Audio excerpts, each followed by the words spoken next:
When I moved into a new apartment, I was handed a horrifying set of rules. When my boyfriend and I finally found our new apartment, we thought it was perfect. It had everything we wanted. We just didn't expect it to turn into our worst nightmare. On our first night, everything seemed normal. I felt safe and happy, but I don't think that feeling is coming back anytime soon, and it's all due to the note I found this morning. I found it in the kitchen inside of the cupboards that were fixed to the wall. The note was handwritten with, "To the residents of apartment 42, in beautiful cursive on the blank side. I opened it up and sat down to read. Dear new resident, firstly, welcome to your new home. I lived here before you for 35 years with my husband. Unfortunately, he had an incident at home recently that I'd rather not discuss that took his life, which is why I cannot live here anymore. So I thought it was important that I pass some knowledge on to you. If you want to survive and get the best out of this home, there are some steps you need to follow. Rule 1. The landlord will never communicate with you. If you hear or see him, lock your doors and shut your windows. I have only dealt with him once in 35 years, and let's just say after what happened to my husband, I never missed another rent day. Rule 2. Do not use the elevator at 3 a.m.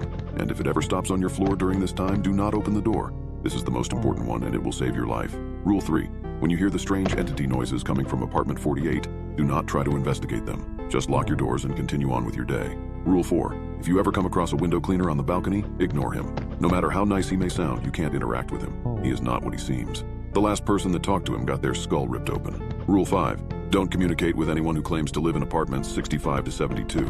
The real residents were killed in a fire many years ago. Sometimes they will knock at your door and ask to borrow some sugar. Rule 6. You can trust the postman. His name is Sam, and he's been the postman since before I moved in. He knows everything about this building and will help you survive. Good luck. After reading that note, I thought it was a sick joke.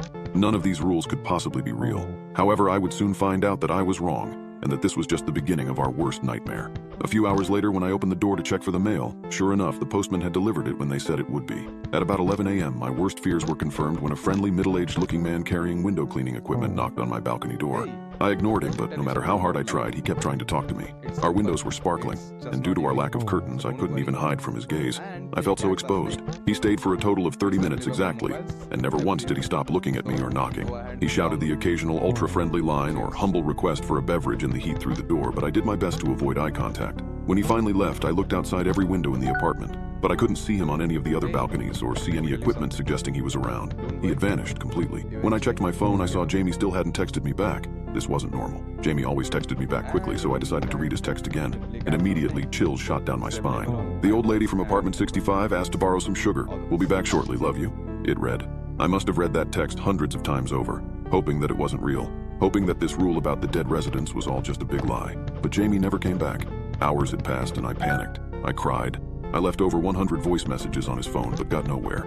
I finally decided that I would go find him. I knew I would be walking into my own death, but I had to find Jamie. I grabbed a kitchen knife and stepped out into the hallway. As soon as I closed the apartment door behind me, the hallway lights began to flicker. My anxiety quickly began to rise. As I reached apartment 65, I knocked gently, trying to keep my emotions in. After what felt like hours, the door creaked open, revealing only darkness. It felt as if the dark void was pulling me in. Swallowing hard, I called out, "Jamie?"